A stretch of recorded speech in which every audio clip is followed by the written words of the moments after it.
The War Council of the Ashenvale clan had been arguing for 3 hours when War Chief Vorka Ashenvale stood from her seat and the room went silent. She did not raise her voice.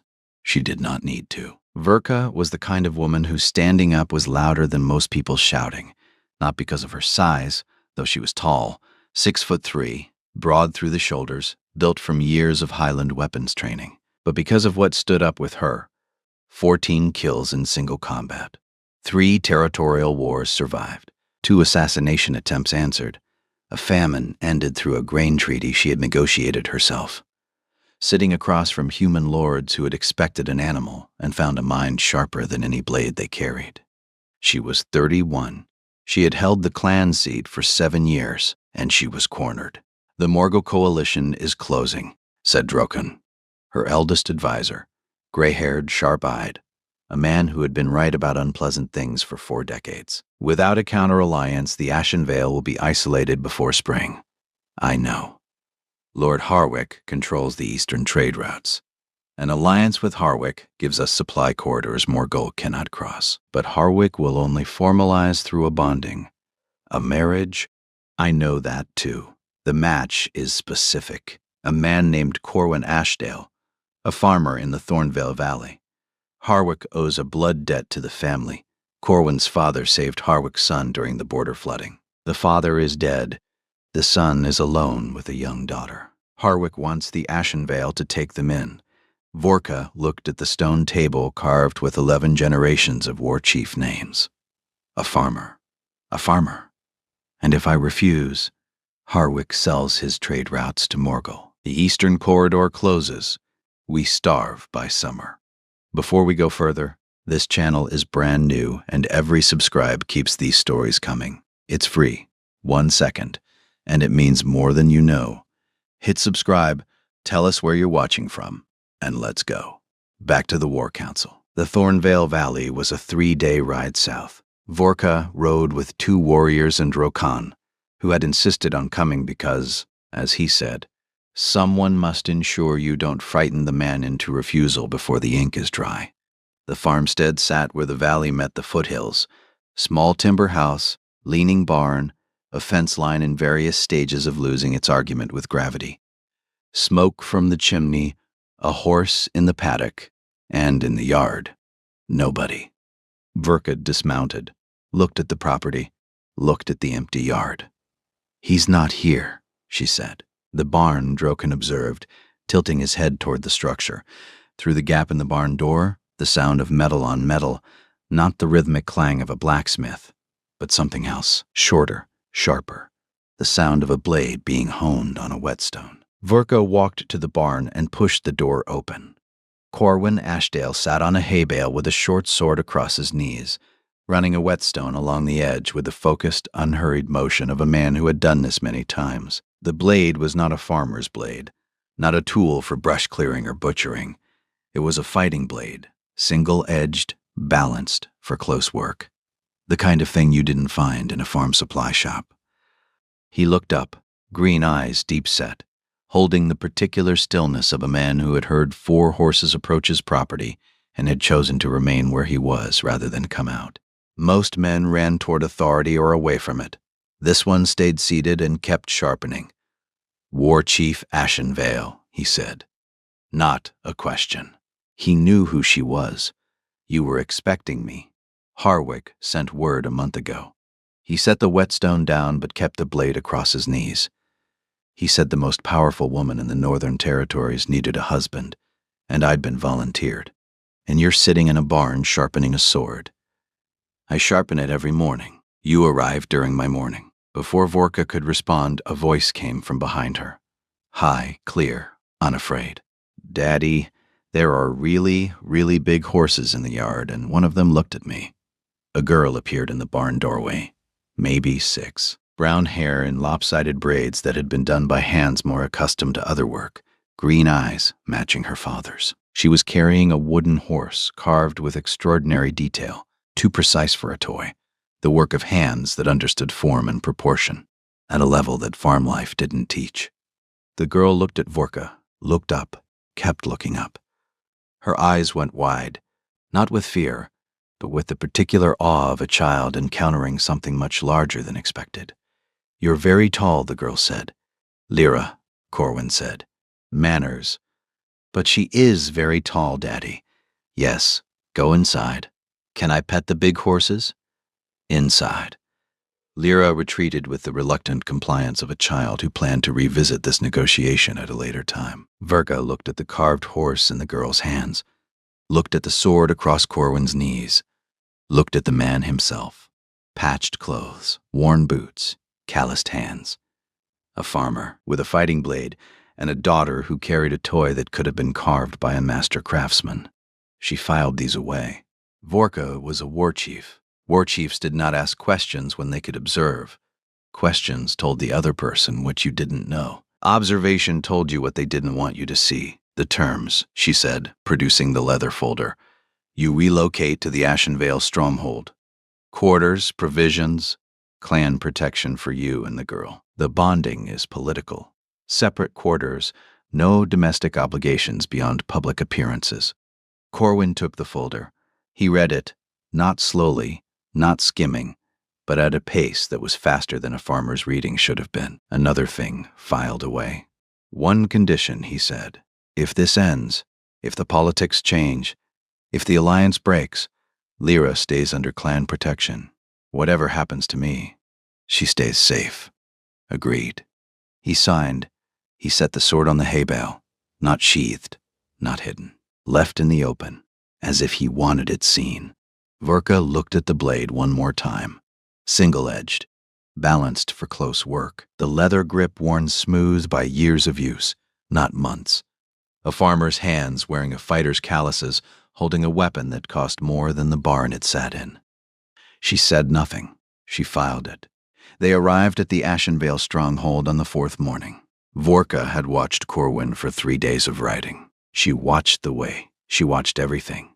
Quietly, systematically, building a profile from data rather than conversation. Day 1. Corwin rode his farm horse instead of accepting an orc warhorse. Practical choice?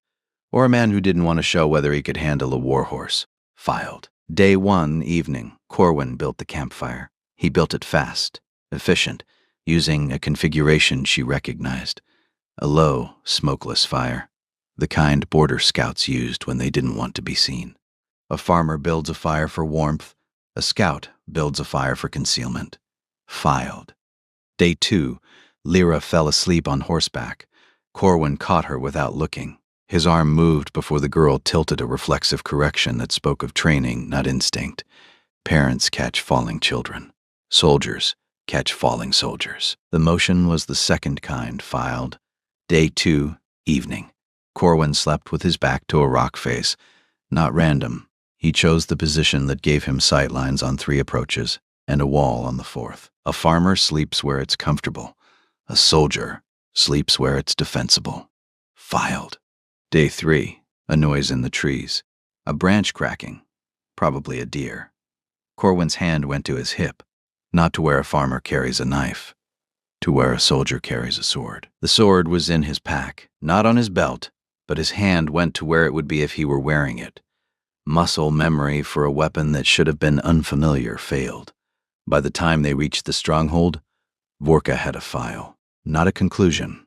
She didn't reach conclusions without sufficient data, but a file. And the file said, "This man is not what the paperwork describes." The stronghold gates opened. 300 warriors in ceremonial formation. Verka watched Corwin's face as the gates revealed the courtyard. The scale of it, the military precision, the sheer mass of armed orc soldiers arranged in ranks.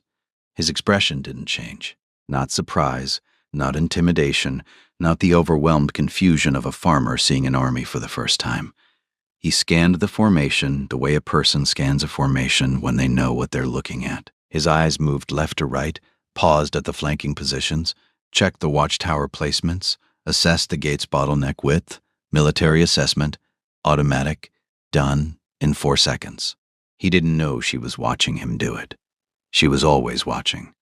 Lyra, however, had no such composure.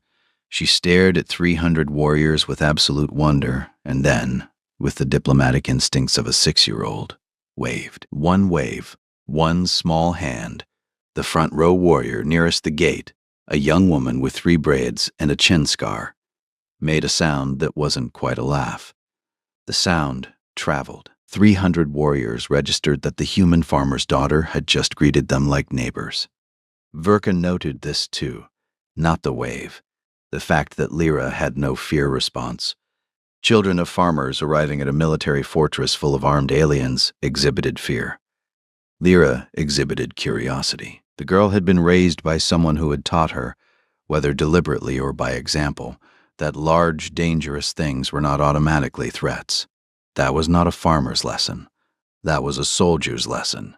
Filed. The quarters were in the east wing, functional, solid, separate from Vorka's west wing by the full width of the fortress. "These are your rooms," Vorka said. "Lyra's chamber is beside yours. If you need anything, speak to my steward, Brenna." Corwin looked at the rooms. Stone walls, hide rugs, iron fixtures. His eyes did the thing they always did, the 4-second sweep.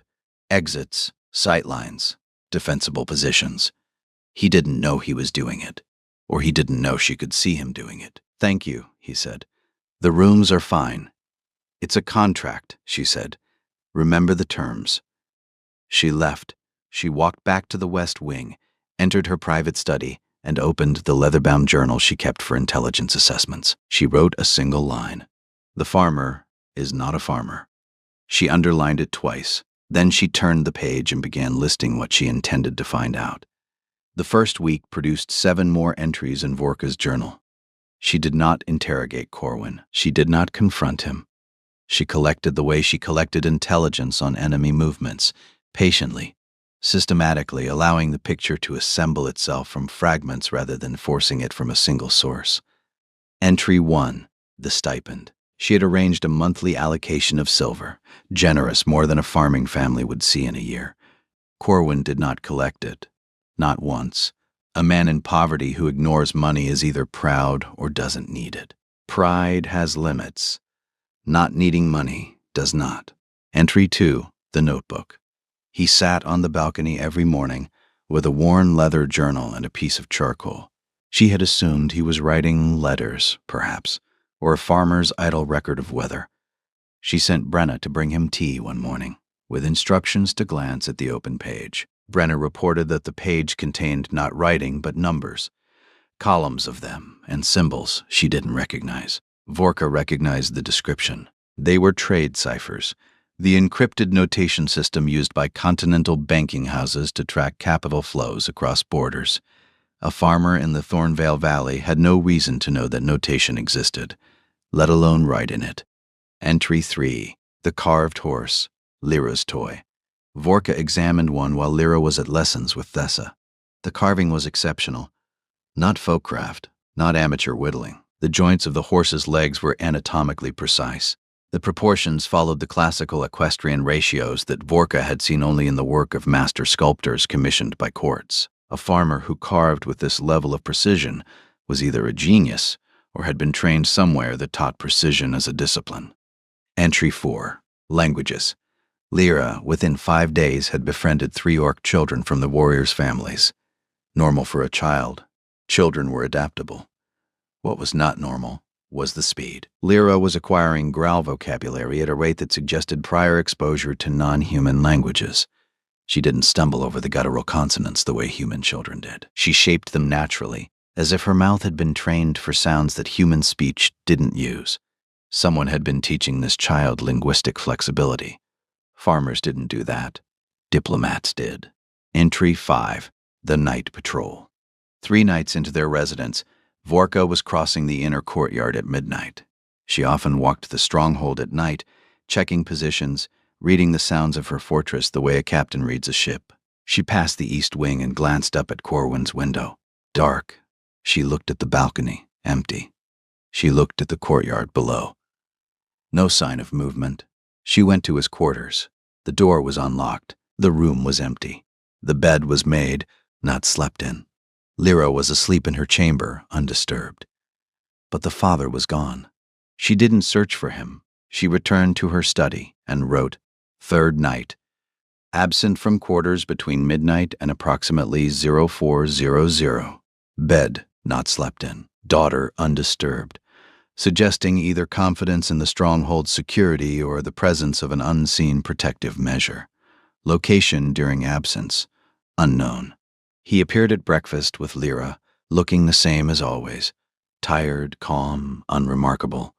She watched him pour water for Lyra and cut her bread into pieces, and she thought, "You were somewhere last night, somewhere you needed to be, and you didn't tell anyone because you didn't need anyone's help getting there."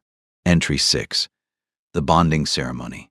5 minutes in the stone hall, Verka spoke the ritual words. Corwin clasped her wrist in the traditional manner. His grip was precise, not the uncertain grip of a man performing an unfamiliar gesture, but the calibrated pressure of someone who had studied orc bonding customs and knew exactly how hard to grip and where to place his fingers. He had researched this. A farmer marrying under political duress doesn't research the ceremony. A man who respects the institution does. Or a man who has been briefed by someone who understands orc protocol at an operational level. Entry 7. The stipend again. Brenna reported that Corwin had come to the treasury not to collect his silver, but to examine the Ashenvale's financial records. He had asked the treasury clerk for the quarterly trade reports, politely, casually, as though he were making conversation. The clerk, seeing no harm in showing documents to the war chief's husband, had obliged. Corwin had read 3/4 of trade data in 40 minutes, asked 2 questions, both about the Ashenvale's dependency on the Grey Fang grain corridor, and left. Verka wrote, "He is mapping our financial vulnerabilities. The question is whether he's doing it for us or for someone else." She underlined the entry. She did not add a conclusion. Not yet. The second week, 2 things happened that accelerated her timeline. The first was the Marsh contract. The Ashenvale had been negotiating a critical supply agreement with Aldrin Marsh, a human merchant who controlled the southern trade corridor. The negotiation had collapsed. Marsh pulled out, claiming the Ashenvale's credit was insufficient. Morgul's network had gotten to him first. Vorka was in the War Council when the news arrived. She spent the afternoon running calculations. Without Marsh's supplies, the clan had 8 weeks of reserves. After that, rationing. After that, starvation. She went to bed at midnight, exhausted. She woke at dawn to find the signed contract on her council table. Not a revised offer. The original contract, signed by Aldrin Marsh, delivered by courier before sunrise, with a 10% discount on iron ore that Vorka had never requested. She sent for Brenna. Who delivered this? A courier from Ashenmere. He arrived at the gate at the 4th bell. He said Marsh had reconsidered overnight. Reconsidered. Those were the courier's words. He also said, Brenna hesitated. He said Marsh had received new information regarding the viability of his alternative arrangements. Verka sat with the contract. She turned it over in her hands. She thought about 8 weeks of reserves and a 10% discount that appeared from nowhere, and a courier who used the phrase alternative arrangements with the precision of someone who had been told exactly what to say. She opened her journal. She wrote, Marsh contract returned overnight. No Ashenvale action taken. External intervention, source unknown. Probability of coincidence, 0. The Ashenmere Courier Road is visible from that position. If this story has you hooked, take a second, subscribe, leave a like, and tell us in the comments how many entries you think Vorka has in that journal by now. More stories on Orkthorn Chronicles. Now, back to the stronghold. The second thing that happened was the winter gathering. Every allied war chief, every rival observer, 300 dignitaries in the great hall carved into the mountain, and every eye on Vorka and the human husband she had taken. Corwin wore the formal tunic Brenna had ordered, dark gray, well cut. When he stepped out of his quarters, Vorka's assessment stalled for half a second. The tailored lines fit his shoulders and chest in a way the farm clothes never had.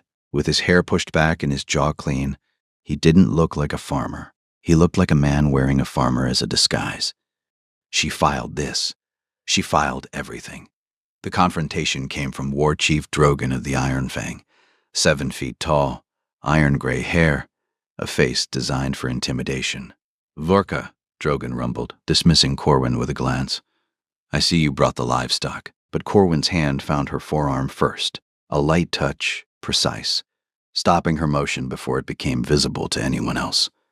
The speed of it was wrong. A farmer doesn't intercept a war chief's draw reflex. A man trained in close-quarters combat does. Filed. I know enough, Corwin said, looking at Drogon with eyes that had stopped being tired.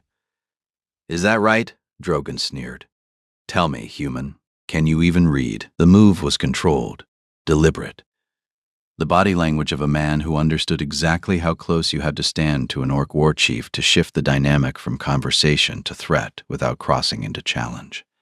He spoke quietly. Only Vorka and Drogon could hear. Your eastern garrison is funded by a Morgul subsidy you've been hiding from the Allied Council, Corwin said. The Grey Fang grain certificates backing your past treaty are forged, and the 3 captains you sent to the border last month aren't patrolling. They're negotiating a separate arrangement with Morgul's trade envoy. I know this because I know things, Drogon. I know many things. And the question you should be asking yourself is not whether a farmer can read, but whether a farmer should know any of this. Drogon's face drained of color. Corwin stepped back. His expression returned to the mild, patient farmer's face. He adjusted his tunic cuff. Drogon left without another word. His captains followed at a jog. Vorka stood still. She was not shocked. She was past shock. She was in the territory beyond shock, where a war chief's mind stops reacting and starts compiling. She did not grab Corwin's arm. She did not pull him into an alcove. She did not ask, "Who are you?" She looked at him. One long, measured look, and she saw him see her seeing him, and in his green eyes for one fraction of a second, the mask slipped. Not all the way, just enough for her to see the architecture underneath, the cold, calculating structure of a man who was running operations inside her fortress, while pretending to be beneath her notice. The mask came back. He smiled mildly. "Nice party," he said. Vorka turned and walked away. She went to her study. She opened the journal. She wrote for 20 minutes without stopping. Then she sent for Kethra, her best scout, the silent one, the one who could track a shadow across stone. "I need you to go to the Thornvale Valley," Vorka said. "The Ashdale farm. Search it, every inch. Report everything you find, especially anything that doesn't belong on a farm." Kethra left that night. Vorka sat in her study and looked at the journal. 14 entries. 14 anomalies. 14 pieces of a picture that was assembling itself into the shape of something she had not anticipated when she rode south to marry a farmer. She did not need to ask him who he was. She was going to tell him. She just needed one more piece. Kethra returned in 4 days. She stood in Vorka's study at attention, her face carrying the particular blankness of a scout delivering information she wished she weren't delivering. "The farm is real," Kethra said. "The house, the barn, the field, all consistent with a working farmer. The property has been occupied for approximately 3 years based on wear patterns and seasonal maintenance. But the root cellar has a false floor. Beneath it, I found a sealed compartment. Inside, military-grade communication equipment, a signal whistle tuned to frequencies used by Continental field operatives, a cipher codex matching the notation system used by the Harngate Banking Consortium, and a weapons cache containing 3 blades. Vorka's jaw tightened. What kind of blades? Balanced for close-quarters combat. The steel quality is beyond anything I've seen outside a royal armory. And they're marked. Marked how? A seal, pressed into the base of each blade. I copied it. Kethra placed a charcoal rubbing on the desk. Vorka looked at the seal, a stylized V enclosed in a broken circle. She had seen this mark exactly twice in her intelligence career. Once in a captured document from a Morgul agent who had been trying to trace the ownership of a weapons shipment, and once in a footnote of a diplomatic brief from Harwick's Chancery, referring to an entity described as the Vanguard Consortium, unverified, likely mythological. The Vanguard Consortium, the Ghost Network, the invisible hand that intelligence services across 6 territories had spent a decade trying to prove existed. An entity that supposedly moved trade routes, funded border defenses, held the debts of half the ruling lords on the continent, and answered to a single person who had never been identified. "The seal matches," Vorka said quietly. "Matches what, War Chief?" Something I hoped was a myth. Kethra waited for further instruction. Vorka dismissed her. Then she sat alone in her study for a very long time, looking at the charcoal rubbing and the 14 entries in her journal and the picture that had finally, after 5 weeks of patient collection, assembled itself into something she could no longer pretend was coincidence. She opened the journal to a fresh page. She wrote, "Assessment. Corwin Ashdale is an assumed identity. The subject is likely the founder or primary operative of the Vanguard Consortium, a continental shadow network with financial and military capabilities exceeding most sovereign territories. His placement at the Ashenvale stronghold via the Harwick bonding arrangement was not incidental. He chose this fortress. The question is no longer who he is. The question is what he needs the Ashenvale for." She closed the journal. She did not go to Corwin's quarters. She did not confront him. She was not ready, not because she lacked evidence, but because she wanted to control the moment. A war chief does not react. A war chief presents. She would present when the picture was complete.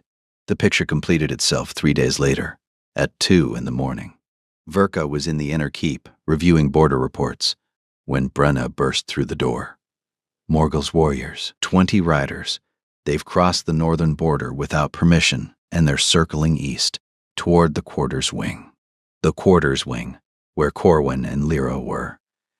Vorka ran, not the measured stride of a commander giving orders, the flat sprint of a woman who understood that 20 warriors heading for the east wing at 2 in the morning were not coming for a political conversation. She drew her sword as she moved through the stone corridors, shouting garrison orders as she passed. She reached the east wing in 90 seconds. The corridor was littered with evidence of a fight that had already happened. 2 Morgul warriors were on the floor, one unconscious, one groaning with a dislocated shoulder. A third was slumped against the wall, his own blade lodged in the stone above his head, where it had been driven with force that should not have been physically possible from a man of Corwin's size. The door to his quarters was open. Vorka stepped through. Corwin was standing in the center of the room. 2 more warriors were on the floor, one with a shattered wrist, one face down and not moving. Corwin held a blade in each hand, the warriors' own weapons, taken from them, now pointed at their former owners.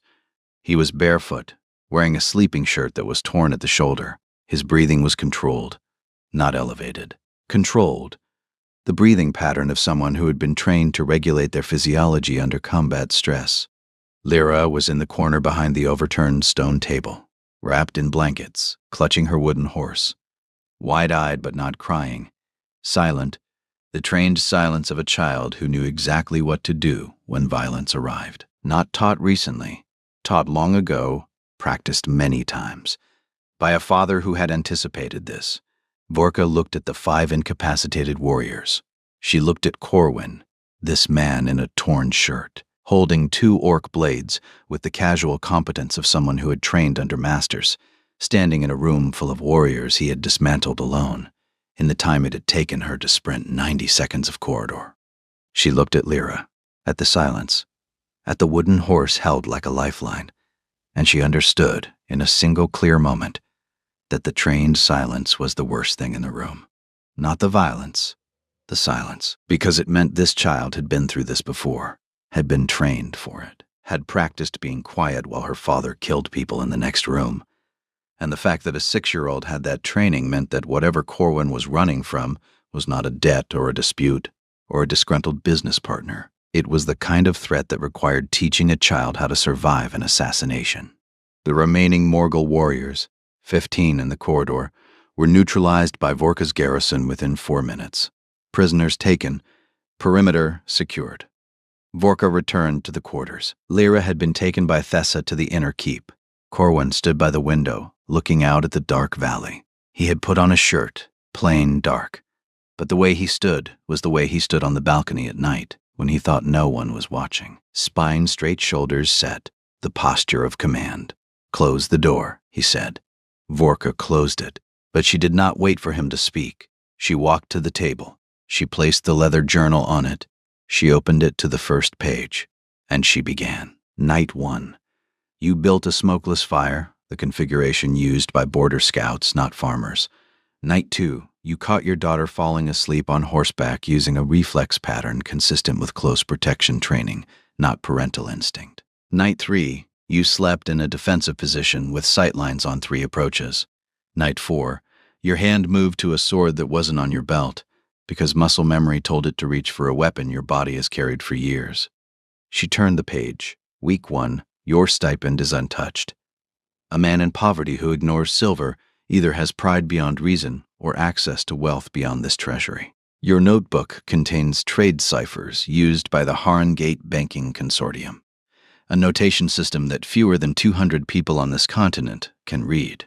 Your daughter's carved horse was made by hands trained in classical proportions. Your daughter acquires growphonetics at a rate suggesting prior exposure to non-human languages. She turned another page. Week 2. You were absent from your quarters between midnight and 4 in the morning on 3 occasions.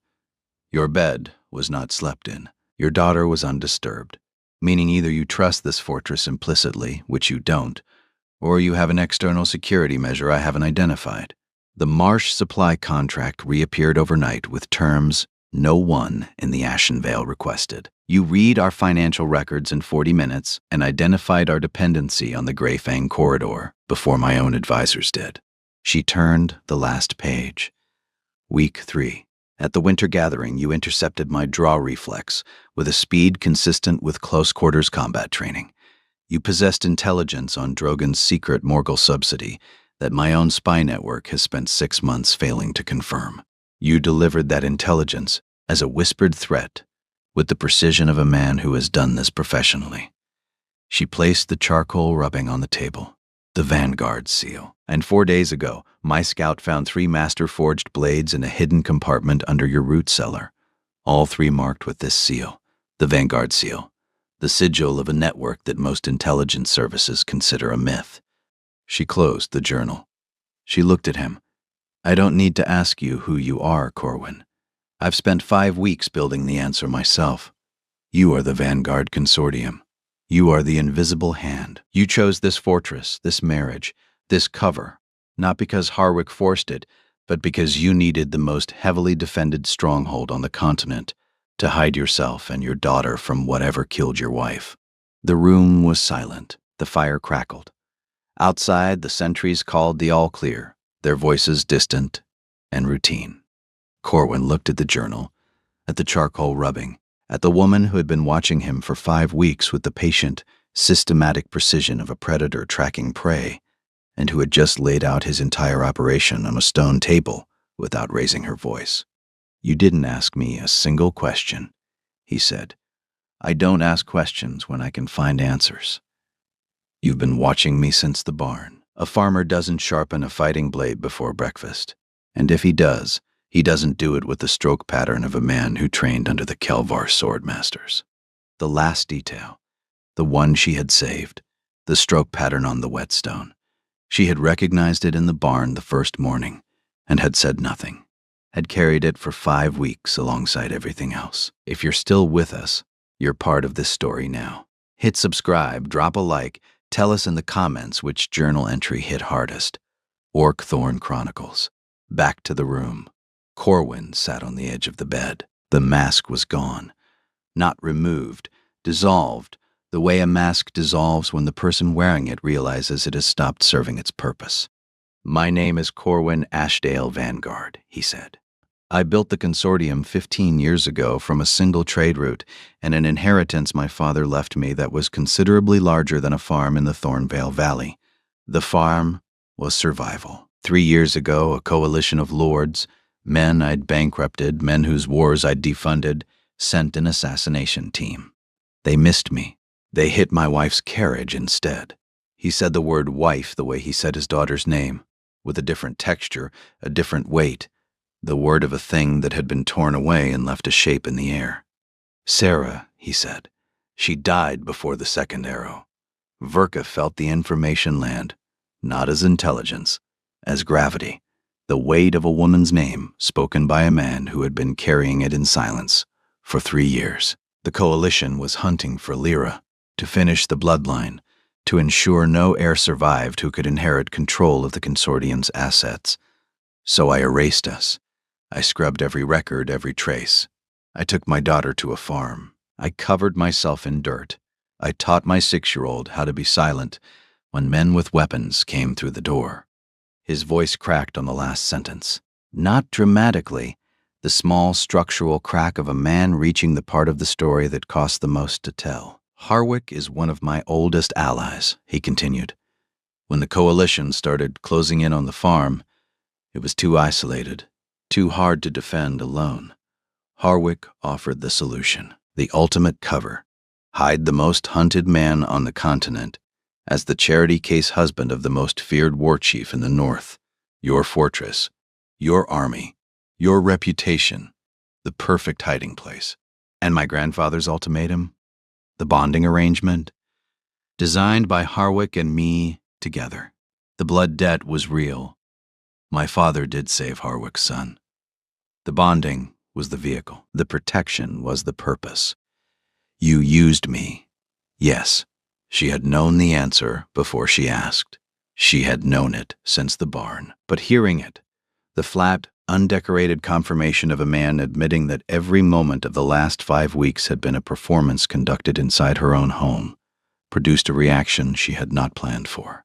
Not anger, something underneath anger. The specific, grinding recognition that she had been outmaneuvered by a man she had categorized as beneath her, and the simultaneous recognition that the outmaneuvering had been done not to harm her, but to survive. The Marsh contract, she said. You. My network. The consortium holds the leverage on Marsh's winter loans. One message, one pressure point, one night. Drogon's subsidy, the Grey Fang certificates. All information I've been collecting for years. Drogon was a target before I ever met you. The attack tonight, Morgul sent warriors for Lyra. Morgul doesn't know who I am. He sent them because destabilizing the Ashenvale serves his expansion. Taking the war chief's stepdaughter as leverage was tactical. But the speed of the response, 20 warriors, night crossing, targeted extraction, means someone inside this stronghold told him exactly where Lyra sleeps. Verka went still. An informant. I was waiting for enough evidence to present, not to you in a conversation, but to your war council with documentation sufficient to convict. He reached into the leather notebook, the same notebook she had been watching him write in every morning for 5 weeks, and pulled out a sheaf of parchment, intercepted messages, financial records, a timeline, the complete operational file on a traitor inside her walls, compiled by a shadow network that most people didn't believe existed, assembled by a man she had married out of political necessity and dismissed as a farmer. He placed it on the table beside her journal. Gorthan, he said, your supply captain 8 months of selling intelligence to Morgul. Vorka looked at the file, looked at her journal. 2 documents on the same table, hers and his. Her 5 weeks of observation and his 5 weeks of counter-operation, running parallel. Neither one aware of the other until tonight. You were investigating my fortress while I was investigating you, she said. Yes. We've been spying on each other for 5 weeks. Yes.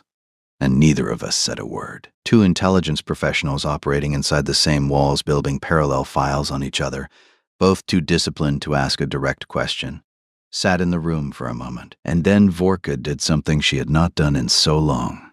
She had forgotten the mechanics. She laughed, not the political laugh of a war chief managing a social situation. A real laugh, surprised and rough, and full of the particular hilarity that comes from recognizing the punchline of a joke you've been living inside, without knowing it. Corwin looked at her. The mask was gone. What was underneath was not the cold predator she had expected. It was a man who was very tired, very alone, and very relieved to have been caught by someone who had done it properly. You could have just asked me, he said. War chiefs don't ask, she said. We present. You presented exceptionally. I know. Verka handled Gorthan the next morning. She did not delegate. She sat across from him in the stone chamber, the same room where 11 generations of war chiefs had made the decisions that shaped the Ashenvale. And she laid Corwin's file on the table, piece by piece, document by document, watching the supply captain's face disassemble under the weight of evidence he had not known existed. 8 months, Vorka said. Patrol routes, garrison positions, supply schedules, the sleep location of a 6-year-old child. Gurthafen did not speak. His hands, which had been steady when he walked in, were shaking by the time the third document hit the table. You sold my people to Morgul, Vorka continued. How many of my warriors died because of what you gave him? I'll be counting. I want you to know that. He was taken to the cells. The clan council would decide his fate. Vorka already knew what the decision would be. She had seen the faces of the captains when she briefed them. The anger in a room of soldiers who have just learned that one of their own betrayed them is not loud. It is quiet and precise and final. Then she turned to the larger problem. The War Council convened that evening. 10 captains, Drokon, Brenna, Kethra, and at the end of the table, in a chair he had never occupied before, Corwin. He was not introduced as a farmer. Vorka said only, "My husband has intelligence relevant to the Morgul situation. You will listen." The captains looked at the human at the end of their table, the quiet man with the patched clothes and the patient expression. Corwin stood when he spoke. The voice that came out was not the farmer's voice. It was the voice Vorka had heard only once, in the alcove at the feast, aimed at Drogon. Low, precise, carrying the authority of a man who had been directing operations across a continent for 15 years, while the people in this room thought he was writing weather notes on a balcony. He laid out Morgul's entire network: supply lines, alliances, financial structures, military positions, the names of every lord and war chief who had secretly aligned with Morgul's expansion. He had it all, mapped, documented, cross-referenced, assembled over 5 weeks of midnight operations conducted from a balcony with a signal whistle and a cipher codex, while his daughter slept 10 feet away. He unrolled a map he had drawn from memory. The detail was extraordinary, not the rough sketch of a man working from second-hand information, but the precise, scaled cartography of someone who had been mapping power structures for a decade and a half. Morgul's expansion depends on 3 supply corridors through the Greyfang Pass, Corwin said, pointing. All 3 are funded by loans from financial houses that the consortium controls. As of this morning, those loans have been called in. Morgul's supply lines will collapse within 2 weeks. He looked at Vorka. His military positions, however, will hold longer. That's where your 3,000 warriors become relevant. I can starve his army. You can break it. Drokon, old, gray-haired, 40 years of being right, leaned back in his chair. He looked at Corwin. He looked at Vorka. He looked at the map. I told you the first day, Drokon said, when we were riding back from the farm. I said he wasn't what he seemed. You said he might be interesting, Vorka corrected. At my age, interesting and dangerous are the same word. The campaign against Morgul lasted 6 weeks. It was not a war. It was a dismantling. Corwin's financial network collapsed Morgul's supply lines, while Vorka's forces secured the abandoned positions. The consortium's agents, the invisible network that had been operating across the continent for 15 years, fed intelligence to the Ashen Vale's captains with a precision that made the clan's own scouts look amateurish. Every move Morgul made was anticipated. Every counter-move was calculated. The allied clans, presented with evidence of Morgul's secret arrangements and forged documents, withdrew their support. Morgul's coalition disintegrated, not with a battle, but with a series of quiet capitulations. Morgul himself was brought before the Allied Council by his own captains, who had done the arithmetic and concluded that their war chief's position was no longer viable. The border was secured. The Ashen Vale's territory was restored and expanded. The alliance network, restructured through consortium channels that the captains were only beginning to understand, had created a defensive coalition so deep that no war chief on the continent would challenge it without first running numbers. That didn't work in their favor. Vorka and Corwin ran the campaign from the same council table, not as war chief and farmer, not as commander and subordinate, as 2 operational minds working in parallel, her military, his financial, both lethal. The captains adjusted, some quickly, some slowly. By the 3rd week, they had stopped noticing that the man drawing supply route interdictions on the map was the same man who had arrived on a farm horse 5 weeks earlier. They noticed other things instead. They noticed that Vorka and Corwin argued, not the careful diplomatic disagreements of a political partnership, but the sharp, focused arguments of two people who both believed they were right, and whose being right came from different but equally valid angles. Vorka approached problems through force and position. Corwin approached them through leverage and information. The arguments were not pleasant. They were productive in the way that collisions between competent people are productive, through friction, not harmony. They noticed that Corwin called Vorka by her name, not War Chief, not the formal address, just Vorka, and that she allowed it, and that the allowing was its own kind of statement, because Vorka Ashenvale did not allow things she had not decided to allow. They noticed that Lyra had moved from the East Wing to a room adjacent to Vorka's private quarters in the West Wing. No announcement, no discussion. The girl had simply appeared there one morning with her wooden horse and her colored chalk and her 12-towered block fortress, and Vorka had said nothing about it, which was a louder statement than anything she could have said. They noticed. They said nothing. Soldiers know when to observe and when to shut up. On the evening after Morgul's final position fell, Vorka went to the West Wing, not to her quarters, to the room beside them where Lyra had built the latest iteration of her block fortress. The girl was on the floor, arranging towers. She had been building this fortress for weeks, refining it, adding structures, demolishing sections she deemed insufficient, and rebuilding them stronger. The current version had 14 towers. Corwin sat on the floor beside her, holding blocks. 14 is too many, he was saying. 14 is perfect. The base can't support that many towers at this height. Then we make the base bigger. The base is already as big as the floor allows. The most powerful Shadow Lord on the continent sitting on a stone floor, losing an architectural argument to a 6-year-old. She came in. She sat on the floor. It was not a graceful maneuver. Vorka was 6'3" and wearing armor, and her idea of sitting on a floor involved a controlled descent that was closer to a tactical deployment than a casual action. But she sat. Lyra looked at her, then at the blocks, then back at Vorka. "Do you want to build?" Lyra asked. Vorka picked up a block. She turned it in her fingers. Calloused, scarred, the fingers that had held a blade and signed treaties and gripped the wrists of war chiefs in bonding ceremonies. She set the block on top of the nearest tower. 15, Lyra said with satisfaction. 15 will definitely not stand, Corwin said. It's standing right now. Vorka looked at the block she had placed, looked at the fortress, looked at the man and the girl on the floor.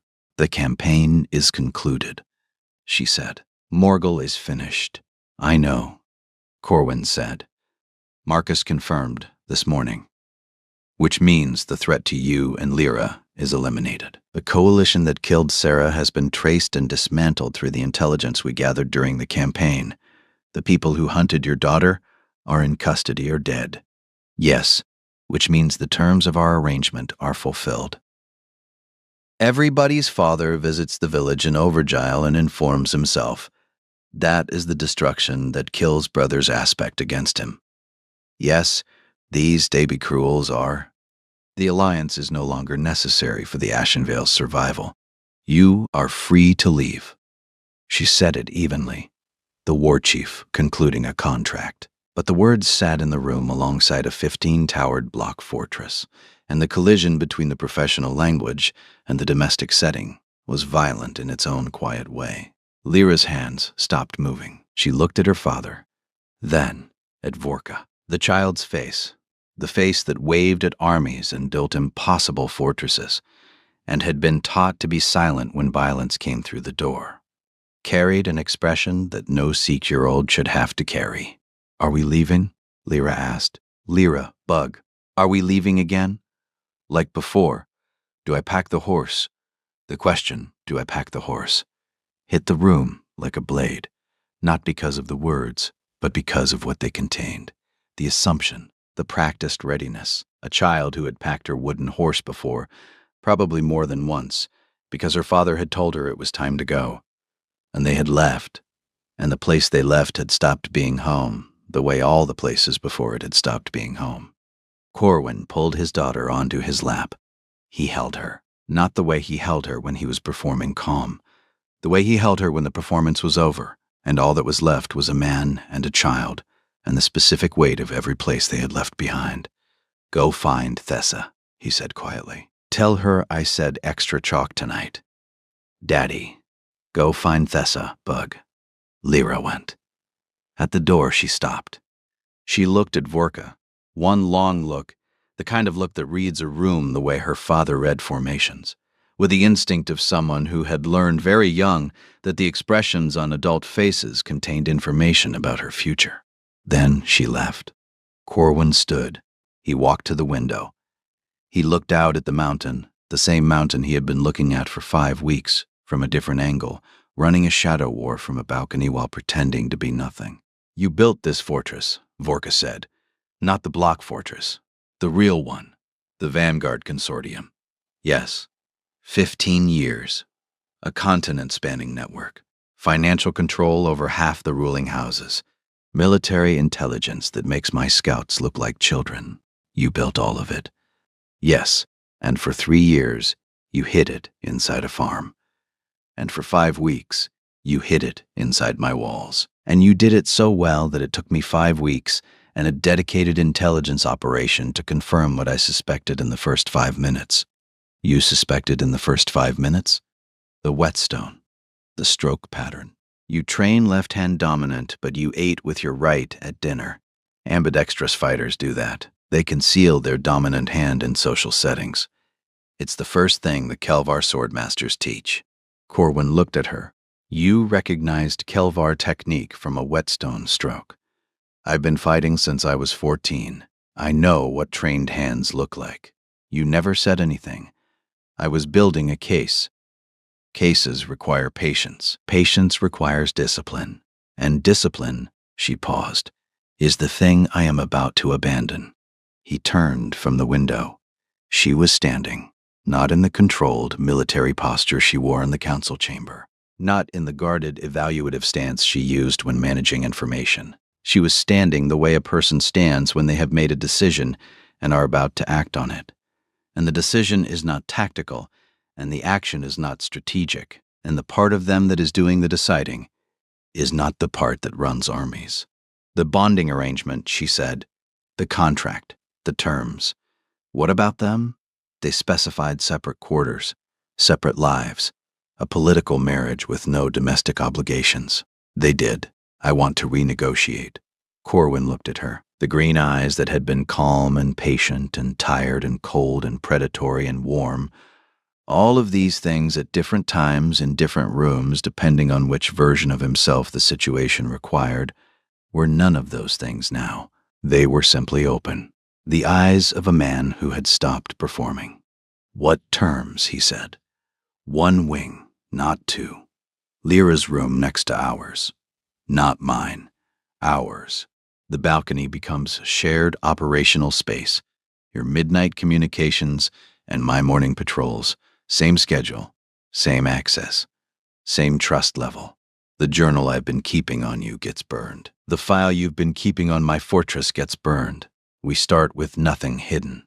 That's a significant renegotiation. I'm a significant woman. I noticed you noticing. It's in the journal. Entry 9. Subject's gaze duration when I wear the ceremonial armor exceeds tactical assessment parameters by approximately 3 seconds. Possible non-strategic interest. Requires monitoring." Corwin stared at her. Then he made a sound. Not a laugh, something before a laugh. The preliminary vibration of a man who has just been told that the woman he has been carefully not looking at too long has been measuring exactly how long he has been looking at her, and has written it down in a leather journal with entry numbers. "You measured my gaze duration," he said. "I measure everything. 3 seconds, approximately. The data set was small. I would need more observations to confirm the pattern."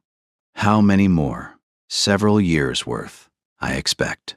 The space between them, the space that had been maintained for 5 weeks by contract, and walls, and the careful choreography of 2 people who were both too disciplined to cross a line they hadn't agreed to cross, closed. Not because either of them stepped forward, because the distance stopped having a reason to exist.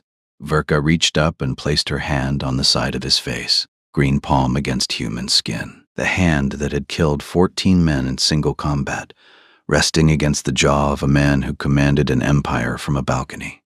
"Stay," she said. "I was going to. I know, but I wanted to say it. I don't say things I don't need to say, and I needed to say this." He turned his head slightly and pressed his mouth against her palm, a gesture that was not quite a kiss, and not quite something else, something older. The gesture of a man accepting an offer that he had been waiting for someone to make for 3 years. Then she kissed him, properly. The war chief of 3,000 warriors took the face of the most powerful shadow lord on the continent in both hands and kissed him in a room next to a 15-towered block fortress that a 6-year-old had built because she believed 15 was better than 14, and she was, as it turned out, correct. 3 months later, the War Council chamber was different. Not physically. The stone was the same. The table was the same. The names of 11 generations were still carved into its surface. But the energy in the room had changed in a way that the captains could feel but not easily describe. Verka stood at the head of the table, presenting the quarterly territorial assessment. The Ashen Vale's borders were not just restored. They were stronger than they had been in a generation.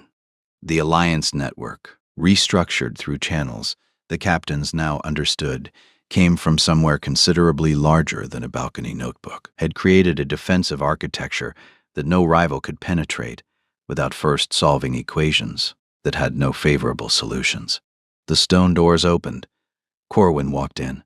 On his shoulders sat Lyra, holding her wooden horse in one hand and a map of the northern territories in the other.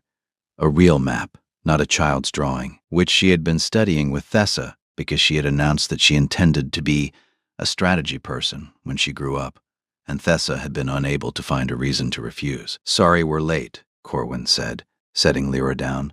He walked to Vorka, pressed a kiss to her temple in full view of 10 captains and 1 very old advisor, and sat at the table beside her. Someone insisted on adding a 16th tower before the meeting. 16 is structurally optimal, Daddy, Lyra said, climbing into the chair between Vorka and Drogon. Thessa checked the math. Drogon looked at the child, looked at the war chief, looked at the Shadow Lord sitting beside her in the chair that had been empty for 7 years, and was now occupied by a man whose presence had changed the Ashen Vale's position on the continent more than any military campaign in the clan's history. 16, Drogon said. "She may be right. She's always right," Corwin said. "It's becoming a problem." Verka looked at her captains, at her daughter, because that was the word now, not stepdaughter, not contractual dependent daughter, spoken in growl by a 6-year-old who had planted it in the West Wing and refused to let anyone uproot it. At the man beside her, who had arrived on a farm horse with a fighting blade and a cipher notebook, and had turned out to be the most formidable ally she had ever acquired, and also the most infuriating, and also the only person in 11 generations of Ashen Vale history who had ever made her laugh in a war council. "Continue the meeting," she said. "We have a territory to hold." Outside, the mountain stood the way mountains stand, patient, enormous, carved with the names of things that last. The Ashen Vale banner caught the wind, dark stone, white tusk, the sigil of 11 generations about to become 12. And in the West Wing, their wing, a 16-towered fortress of wooden blocks stood on the floor beside a burned leather journal, a burned cipher codex, and a bed that was wider than the original because some negotiations produced better outcomes than the opening terms suggested. Lyra had been right about the towers. She was right about most things. It was, as her father had observed, becoming a problem. But it was the kind of problem that a war chief and a shadow lord and a 6-year-old with a wooden horse could spend many years solving together, and they intended to.